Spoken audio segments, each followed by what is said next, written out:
So, hi guys, good morning. The time now in Germany around 5:09.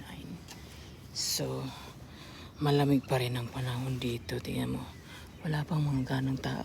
Wala pang tao actually. Kasi maaga pa. Pasok na ako sa loob guys. Dumating na ako sa aking work. So, hi guys, I'm now in my kitchen. And take a look.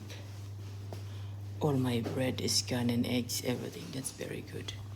Because I don't want to waste it. And also, my orders arrive as well. That's my order for salad and vegetable and etc. and fruits.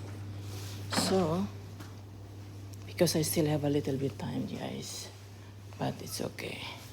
Now I'm going to change my shoes and put my bag in my locker.